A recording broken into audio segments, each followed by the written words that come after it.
Wednesday, January 10th meeting of the Capital Advisory Committee to order. Looking at those present, note for the record that Commissioner Evans is not here, as well as, and Dr. Pinchorn just arrived. So, all right, we're good to go. Staff?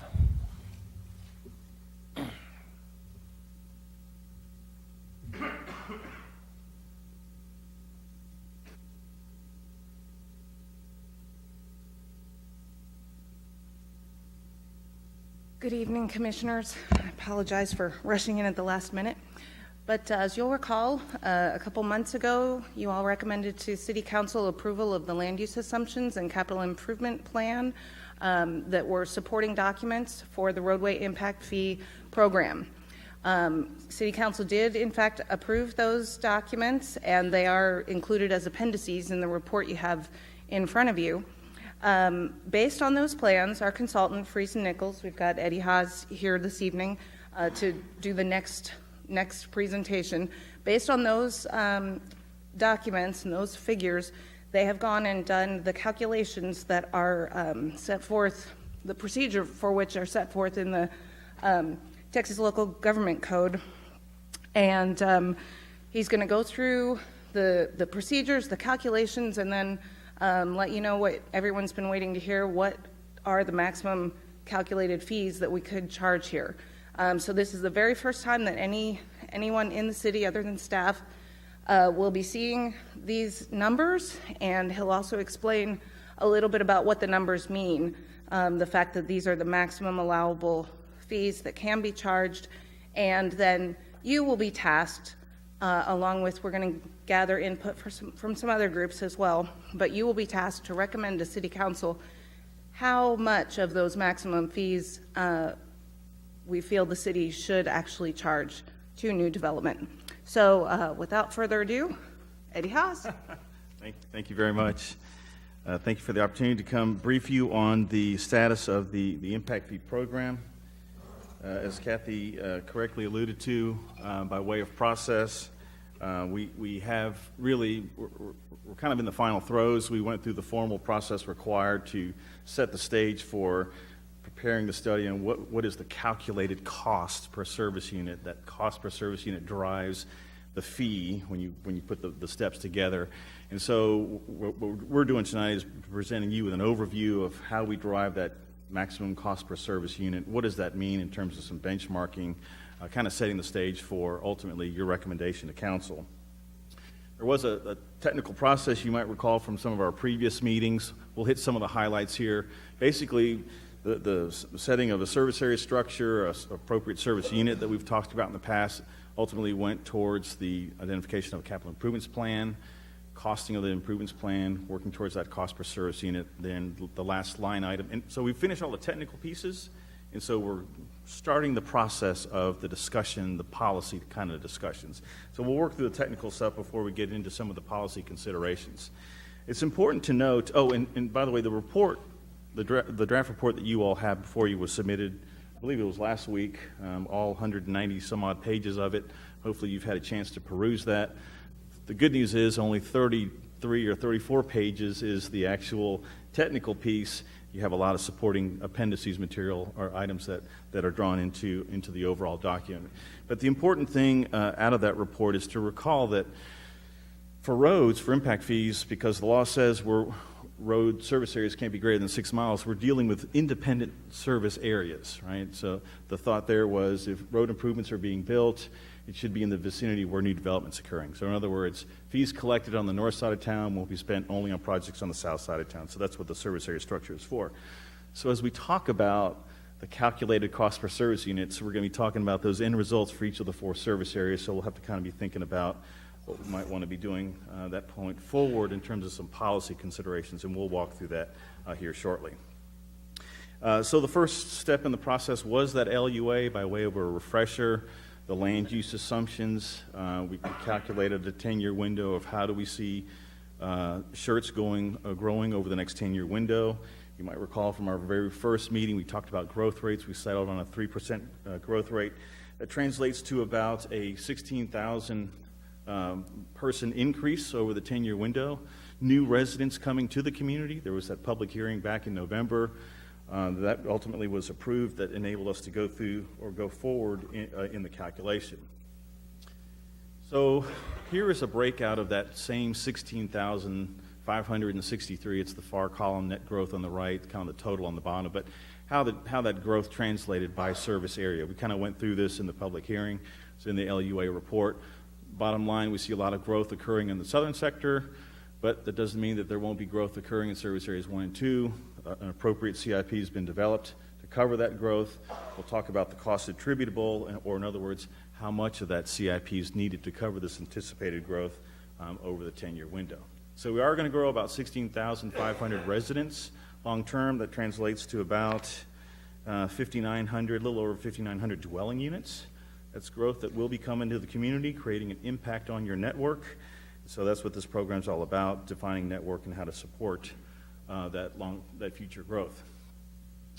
We looked not only at population growth, we looked at employment growth. Employment growth drives that non-residential component to growth, the industrial, the office, the commercial development. It's important that we kind of get a handle on that because that generates traffic differently than residential. So that's why we looked at employment by service area. We have about 5,000 employees anticipated to come to Schertz over the 10-year window, generating a different type of demand into the community. We took that into consideration as we developed the CIPs and the 10-year VMT, the vehicle miles of growth that's associated with this population and employment growth. We'll talk about that here in a second. So we did have the capital improvements plan that was prepared in the impact fee CIP report. The image there on the right, figure 2, is on an associated table 11 lists the CIP projects. We had, you might recall from our last discussion, we had kind of 2 schools of thoughts on the CIP. How much CIP do you put in there? Do you put enough CIP to cover just the anticipated growth over the 10 years? What happens if a developer comes in, puts in some road that's not on the impact fee CIP? You want to be able to give them credit. So we went with the scenario of putting the full thoroughfare plan into the program, and only that amount of CIP, or that amount of capacity that's needed, is considered in the calculation, and that associated cost is considered in the calculation. So the image on the right depicts the arterial or collector class facilities within the city that are in the impact fee CIP. The reason I call it the impact fee CIP is because monies collected from fees from impact fees can only be put forward to implementing improvements on the impact fee CIP. Can't collect monies to do other things. It can only be on this specific program. There are streets that are highlighted in gray. They were excluded by design from the impact fee program. Items like Roy Rogers, 3009 Extension, Schertz Parkway, facilities that were built by others that town had no contribution in. We don't want to double dip on contributions by others, so they were specifically excluded from the calculation. The associated table here to the lower left really kind of summarizes key aspects of the program, the projected VMT growth that's a result of the population and employment growth, using the equivalency table and summarized in the appendix. We have a projection of about 43,408 vehicle miles of travel. That's based on growth. New growth coming to the community. That does not mean traffic that's already out there now or people that may be cutting through your community. This is people that are moving to Schertz and the implication of traffic created by this development. Okay. The associated CIP that's depicted there, we have it summarized by service area. The capacity, the net capacity being provided is about a little over 103,000 vehicle miles. On the far right, we talk about how much capacity is consumed. Based on, say, in Service Area 1, you've got 42,000 vehicle miles of capacity being provided. You need about 10,400 to cover that 10-year growth. We're consuming 25% of that CIP. That means we're only going to consider 25% of the cost of the CIP. So it's a straight unit calculation, or the cost per service unit calculation. We're not asking new development to pitch in more than fair share. So we're saying that that portion attributable to growth is what we're going to be considering in the cost calculation. So based on the approval of the CIP, we were able to go in and generate costs. The appendix, I think it's Appendix F, has many sheets that summarizes each individual project, anticipated costs for each of those projects, construction costs. We looked at unit costing from bid tab, information available from the city, other 12-month averages. So we have construction, we have engineering costs, we have right-of-way costs. We've made some assumptions on cost per square foot, conservatively, 75 cents a square foot. We also have included the cost of debt service, finance. That's, we have capital cost, what's it going to cost to build these roads, but then we're not going to be able to pay for it unless we have a lot of cash on hand, but we're going to typically fund these. So we have debt service.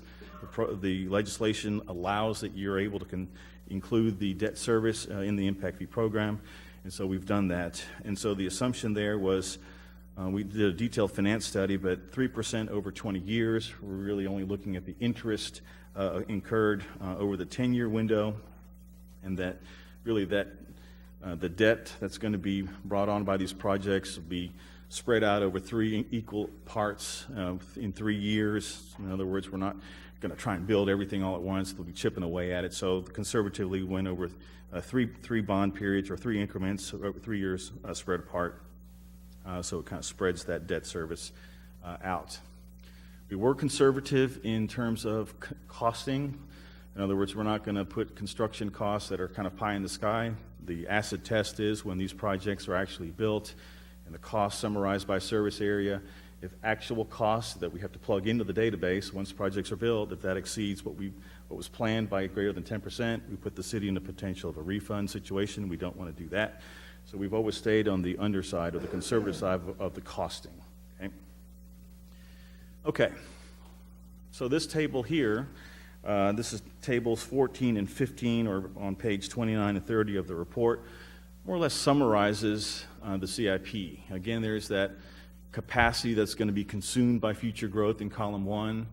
The total cost of the CIP by service area, that totals to about $229 million for all those projects that were highlighted in that map up there on figure 2. But because there's already traffic out there, we're already losing some of that capacity. We're going to build projects because there's traffic out there. They're already chewing away at some of that capacity, leaving us net capacity, or the cost of net capacity. So column 3 is what's the associated with costs that we've already lost due to traffic that's already out on the network. Column 4 is that translation of the net cost of the program. So of the $229 million, if you summarize column 2, column 4 there, we've already lost about $34 million to traffic that's already out there. That's just a fact. The roadway network is an open network. You'll have people cutting through your community, so that capacity will get chewed away. We'll just lose that. The final column there is that cost attributable to growth. This is the overall cost that is as a result of the growth, and that's summarized there by service area, but that tabulates to about $80.4 million. So of the 229, we lose capacity that's already being consumed on the network, leaving a net cost, but we've got to consider how much growth is occurring. So of that 197 eligible, we're about 80 million is what we can consider attributable to new growth. A couple of other nuances that we want to consider. So in this table here, which is really table 15, page 31 of the report, kind of walk through that same step, but we've got to consider a couple of other things. We've got to consider the cost of debt service, but we also have to consider the cost of credit. In other words, we're going to build roadway projects. There's going to be some debt service associated with that. We want to include that debt service. So column 1 is that cost attributable to growth. How much does it cost to build those CIP projects, the debt service associated with those projects? That's column 2. Add the two together. So we're summarizing those by service area. So we have about $9.5 million of debt that it would take to build the projects that are necessitated by growth over the 10-year window. And so that's column 3, broken out by service area. But because the law says new development is going to be building some roads, it's going to increase the ad valorem tax or the value toward the community, they should get a credit for that. Appendix I goes through a very detailed process of how they calculated that credit. And so based on some assumptions on how things are fiscally done today, those same kind of conservative assumptions were applied to the 10-year window. But bottom line, when these projects are built, they're going to be generating a credit of about $33 million that new development should be able to consider that. In other words, developer comes in, puts down new roads, the value of the property goes up, he should get a credit for that because he put down roads, that taxable value has gone to the city. We should net that out of the calculation. And so that's what we've done. Column 4 summarizes from Appendix I the CIP credit that is a result of the ad valorem tax increase from these projects. So if we were to calculate the credited cost attributable to new development, that's going to be the 25 mil less that credit. So in other words, of the 89 million, take away about 33 million from credit, leaving about 56 mil that is really attributable to growth. That's what we can actually consider in the cost per service unit calculation by service area. Okay? The image here kind of tries to further the point here about how does this thing work. So for each service area, we have all these roadway projects that's providing vehicle miles of capacity. Okay, got all these vehicle miles summarized by service area. There's existing traffic that's already consuming some of that. There are some deficiencies, in fact, that are chewing away at that, leaving us a net cost that's available for the cost calculation. On the VMT side, or the projection side, if we need only, by each service area, if we only need, say, 60% of the capacity, well, that's the portion of the cost that we're going to consider in the cost calculation. We're not losing this excess cost from future or excess capacity. What we're saying is that's going to roll over in the calculation. So we're only going to consider this portion of cost in the number crunch, if you will. Okay? So that's the credited cost attributable to growth divided by the vehicle miles based on the land use assumptions that we developed at the outset of the program. Okay, so what this table summarizes here is, and it's documented in the report, tables 16, 17, and 18, toward the end of the report. It summarizes a couple of things. Number one, the full cost per service unit without the credit. In other words, what's it going to cost to put those projects on the ground by service area? This is the calculated cost per service unit. In other words, credited cost attributable to growth divided by the VMT. This is the actual number crunch. Okay, so this is the cost per vehicle mile to put the facilities on the ground without credit in this full column. But because we're legislatively mandated to consider that credit, we've considered that credit, and this is the cost per service unit, or cost per vehicle mile, that we can consider, the maximum we can consider. You might recall at the outset of one of our first meetings when we were talking about impact fee program, some cities don't want to go through this credit analysis, and the law says if you don't want to do the credit analysis, you can just credit the cost of CIP by 50%, you start from there and move on. Well, here is the actual number crunch based on all of that analysis in Appendix I. In other words, in Service Area 1, it's actually going to cost the city $2,400 per vehicle mile to put a unit of road on the ground. The maximum we can consider of new development chipping in is $1,647 a service unit. Okay, so that's about 68% of that full cost. Okay? So since each service area is done separately, here is the associated percentages. All of them came in above 50%, but it considers the appropriate or the actual maximum amount. So what's the other flip side to this credit calculation? Well, it's not only one, being fair about crediting back new development, the ad valorem portion of ad valorem tax, but it's also as it relates to credits. Developer comes in, builds a road, $2 million, that there was an impact fee of X amount. He's going to say, I want the cost of what it cost me to put that road on the ground.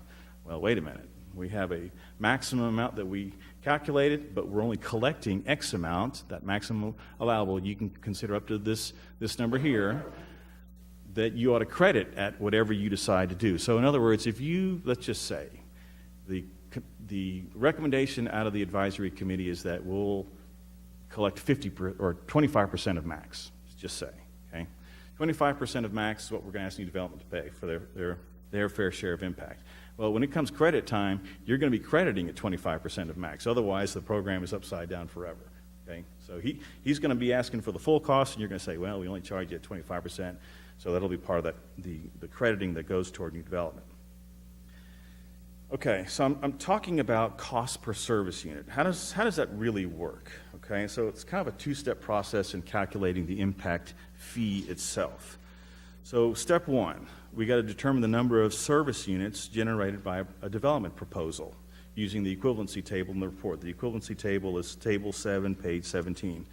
So in other words, size of development, say a 500 dwelling unit residential development, times their service unit generation, in fact, for residential, it's 3.37 per dwelling unit, generates the number of vehicle miles that the development is going to generate, or the impact it's going to create on the network. Okay? Development impact, that's the development vehicle miles times whatever is the policy recommendation on what to collect, that cost per service unit, then you multiply the two, then it becomes your impact fee. We'll walk through some calculations here. So let's just say, and we just went with the maximums for each one. So the cost of one single-family residence in Service Area 1, the credited cost per service unit, or the maximum allowable, $1,647 times 3.37 vehicle miles of impact that's created on the network. The actual impact fee for that one single-family residence is about $5,500. And you can kind of see the summary of what it would be in other service areas. 20,000 square feet of office building. That independent variable is typically on a per 1,000 square foot basis. 20,000, 1,000 units, service unit equivalent, or generation for on a per 1,000 square foot is 5.69 vehicle miles per 1,000. Generates about 113.8 service units of demand on the network times cost per service unit.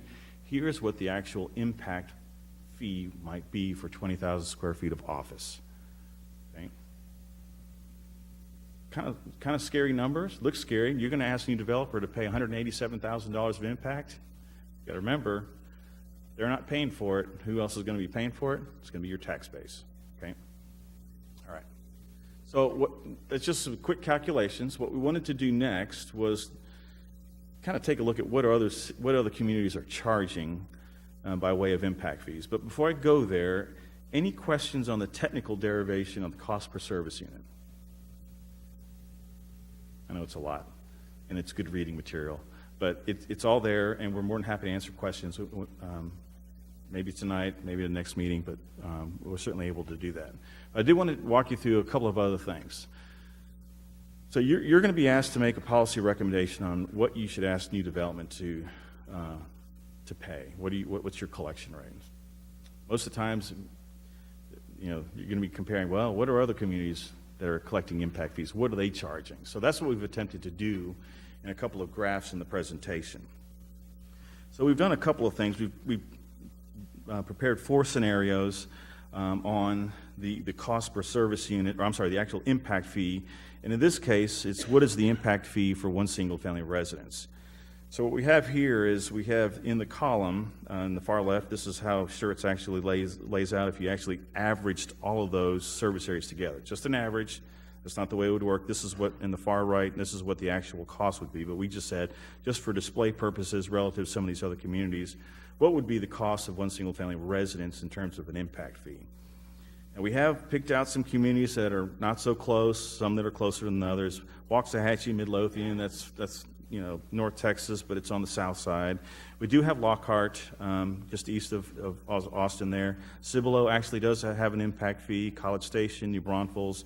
Then we have Taylor, but then Port Aransas. Okay, so we have some other communities that actually have the impact fee program close by. There are a myriad of other communities, but we just wanted to get communities that were similar in nature. In other words, Schertz to San Antonio is more or less equivalent as Waxahachie and Midlothian is to Dallas. Kind of a suburban city, have impact fee programs, those kinds of things. So we have a couple of things that are laid out here. We have in the darker orange, we have in each one of those communities, what would the impact fee be for one residence? That's each cost per service unit's the weighted average, and I know that in the case of Waxahachie, they have like 7 service areas, so that's their weighted average. their service unit equivalent is going to be different from Schertz because theirs is tailored to their community, just like we tailored your service, the equivalency table to your community. But what's reflected here is the actual cost for each one of these residences. Now, in the case of Midlothian, we showed two things here. In other words, what is the actual cost for one residence? $2,500, but that reflects about 64% of what they could charge. Waxahachie did the 50% credit. So in other words, they're charging the max. Midlothian, they're charging roughly 64% of maximum allowable, which is really more like 32% of 100. Okay? So these reflect the percentage of the maximum allowable. But where you can see is if you were to, let's just say, you wanted to go for the maximum, where would Schertz rank? Well, you'd be one of the most expensive, but you wouldn't be as expensive as, say, College Station. College Station started the impact fee program 2 years ago. Right now, year one, they're collecting $1,500 for as the impact fee for residents. They are stair-stepping their program up. Their actual maximum is $7,000. So they're collecting at 17%. In fact, in year two, they are going to be bumping it up percentages. So they're doing a stair-step increase. So that's why we wanted to show where they are now relative to where they could charge. Okay. New Braunfels, they're collecting about 26% of max. This is the weighted average, or about 13% of 100. Okay? So we have this scenario. If you were to consider, wow, we want to collect at the 68 through 53%, this is where things would lie if you're considering what are other communities collecting. Cibolo, we don't have that number. They have a different approach to the way they calculate fees. It was kind of hard for us to follow, so we just asked, what's the fee when we talk to them. So Cibolo next door, they charge $1,500 for a single-family residence. Now remember, roads is just one piece. You got water, you got wastewater. So as staff is going to be assisting, working through how does the impact fee cost compare to current process. That's going to be stuff that's being prepared for some stakeholder outreach and ultimately going to be presenting to council. Take it a step further here. There's that same 20,000 square foot of office. How does that stack up if you were to collect the maximum allowable relative to some of these other communities? Again, you would be on the high side, except for communities like College Station, New Braunfels, a little bit higher than New Braunfels if you went to that absolute maximum ceiling there. So again, that 20,000, the average number is about $182,000 for 20,000 square feet of general office. Here are the actual numbers here in the blue box. But this is how Schertz would stack up if you went for that absolute maximum. We took a look also at a couple of other land uses, something that might be scalable in your mind. We said 10,000 square feet of shopping center, kind of a small strip center. Big box is anywhere from 75,000 square feet to 100,000 square feet. So something that might be scalable here. So if you were to by policy, collect the maximum, the weighted average is about $67,800 for a 10,000 square foot little strip center. How does that stack up? You'd be more or less on par with Cibolo. You'd be a little bit higher than some of these other communities, not so high as the maximum you could go in College Station and New Braunfels. Okay. We did one more scenario where we looked at 100,000 square feet of warehouse. Obviously, big warehouse district along I-35 in the northern part of the community. What is that actual impact fee for this particular land use? If you were to collect the maximum allowable, 100,000 square feet of industrial warehouse, the impact fee would be about $195,000.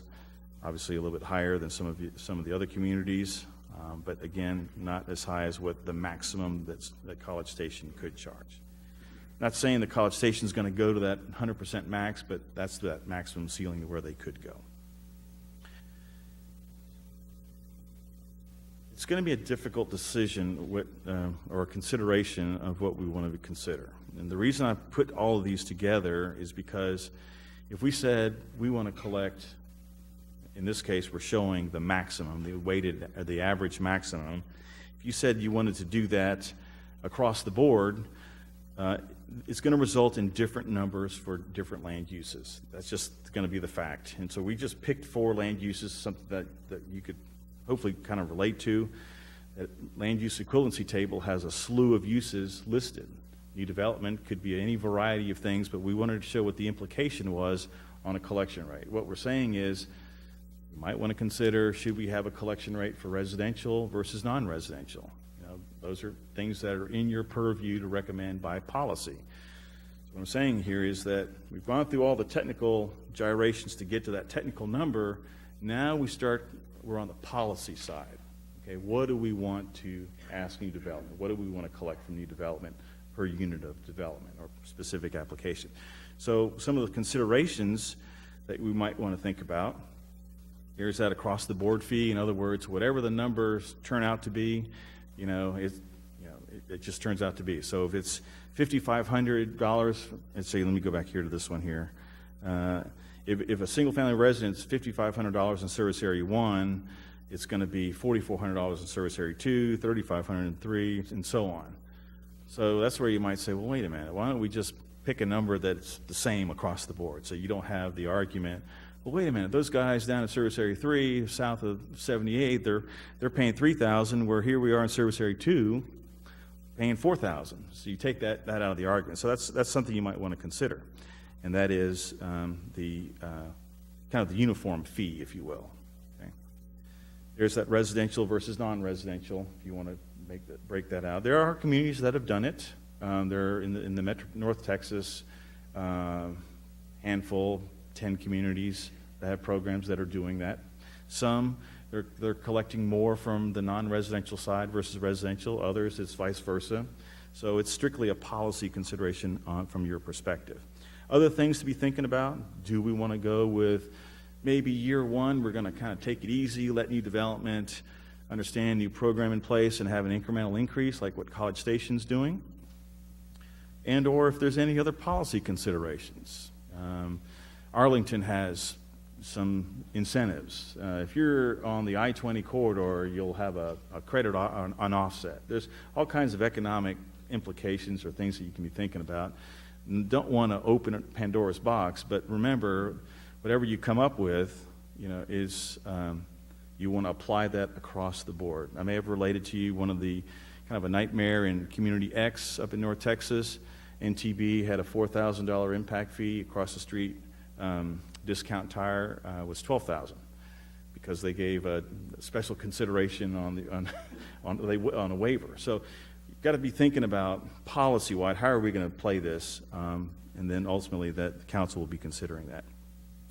So a lot of stuff that I've thrown at you by way of the technical piece, by way of some of the things that we need to be thinking about for policy. Where do we go from here? There has been a new schedule that staff has come up with. Staff does want to have an outreach program, visiting with stakeholders, the development community, the chamber, a couple of other groups that they've already identified.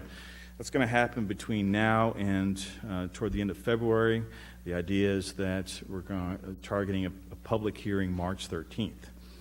So council has some things to do in order to have that public hearing on March 13th, and that public hearing would then be, do we want to consider having an impact fee program in the city per se? They got a resolution that they have to publish on the 6th, and they have to have the notice in the paper on February 9th. There's some mandates there. But what that means for you is that we have to get a final recommendation, or by the 13th. If push comes to shove, we still can't come up with an appropriate collection rate, as long as the letter from the advisory committee, your recommendation letter, is into the city secretary 5 business days before that public hearing. We're going to try and hopefully get it in early February, but we do have some leadway there if we're just not able to make a consideration on that by that date. So, a lot of work went to get to this point, and so now is where we're at the policy consideration for the consideration of impact fees. If we are going to collect them, what should we ask development to chip in? Overview, a lot of material at you. I'm more than happy to answer any questions, but this is the kind of flavor of things that we're going to need to be thinking about at your next meeting.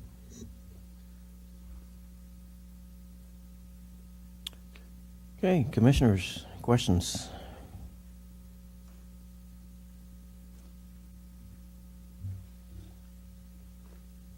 What's the schedule being guided by? Really, one of them is outreach, per se. We'll let Brian or Kathy add to that, but the idea is transparency. Here's what the program's about. We want to make sure we educate the development community, other stakeholder groups, they understand. Here's how it's going to work, et cetera. Here's what we're going to be considering. So it's really more of an outreach, and the thought was that outreach can get done here within the next month. Well, you have a recommendation by CIAC on February 13th. That's a Tuesday. So we're going to have to meet again on a Tuesday, or are we going to meet at a P&Z meeting like we normally do? No, actually, you'll meet at a P&Z meeting, you'll discuss, you'll decide what you want to recommend. There'll be a letter written, and that letter has to be signed and sent to City Council by that date. So the date of the recommendation going to council is not exact. That's the date that they'll receive it. It'll be included in the council packet on that date. But we will be coming back to you, I believe, twice between now and then. And we're also going to do presentations to CIAC. We gave them a little bit of information, but they haven't seen the full fee calculation. We're going to go to CCAB and to Economic Development to present these things, and also have some focus group meetings with the development community during the time between now and then. So what's February 13th? So I think we were planning to call some special meetings, and we're going to send a schedule out to you guys tomorrow, just to sort of try to compress the time frame, because we didn't want to necessarily conduct long discussions on impact fees while we've got folks waiting for zoning cases and things like that to be heard. So we'll send that schedule out. One is to get a couple extra meetings, or get extra meetings, and then also to be able to just focus on this going forward. So that'll be the two. Thank you. All right, I guess, can you clarify, in our UDC, when we have a subdivision comes in, we require the developer to improve their side of the road. And by adopting this, we are not changing that requirement. He's just able to get a credit for some of the expenses that he incurs in doing that. That's correct. And if the expenses are more than what the impact fees are, then he's just out He's of due a credit, He's and due so a there's credit. some other policy considerations Okay. about credit banking, things like that, or as monies come into the program that they get dispersed. And if his actual costs are less than what the impact fee calculation would be, then would he be required to pay that difference? Well, he's paying an impact fee based on the impact on the network. Right. So, yeah, so in theory, it'll be a wash. Gotcha. Okay. You said Cibolo uses a different, Yeah, they use a daily rate. So we didn't want to conduct a study into their approach. We just said, I mean, this is their adopted way they do it. Here's how they calculate it. We just asked, what's the fee? Just to kind of keep it simple.